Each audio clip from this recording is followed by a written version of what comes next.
இருக்கணும் அப்படின்னு சொல்லி யோசிக்கிறான். இந்த யோசேப்பை அறியாத ராஜா வரத்துக்கு முன்னாடி இஸ்ரவேல் ஜனங்கள் எப்படி இருந்தாங்க அப்படின்னா, இப்ப சொல்ல போற காரியங்கள் எகிப்திய ஏடுகள்ல இருக்கு. இஸ்ரவேலர்கள் எகிப்துல வாழ்ந்த காலத்துல எகிப்திய மொழிகளை படிச்சாங்க. அது மட்டும் இல்லாம எகிப்திய தெய்வங்களை வணங்க ஆரம்பிச்சிட்டாங்க.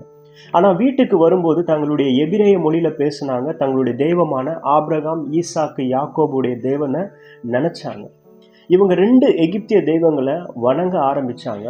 ஹபின்னு சொல்ற நைல் நதி கடவுள், இன்னொன்னு ரான்னு சொல்ற சூரிய கடவுள். எகிப்தியர்கள் நைல் நதியையும் சூரியனையும் வணங்கினாங்க. இந்த நைல் நதிக்கும் சூரியனுக்கும் பிறந்தவன் தான் இந்த பார்வோன். அதனாலதான் பார்வோனையும் தெய்வமா வணங்கினாங்க. இந்த 2 தெய்வம் மாத்திரம் இல்லாம எகிப்துல இன்னும் அநேக தெய்வங்கள் இருந்தது. எல்லாத்தையுமே இவங்க வணங்க ஆரம்பிச்சாங்க. அந்த தெய்வங்களுக்கு என்னெல்லாம் சக்தி இருந்தது, அதோட பெயர்கள் என்ன, அதெல்லாம் தேவன் எப்படி ஜெயிச்சு தான் பெரியவர் அப்படின்றத எப்படி காட்டினார் அப்படின்னு சொல்லிட்டு நம்ம இன்னொரு வீடியோல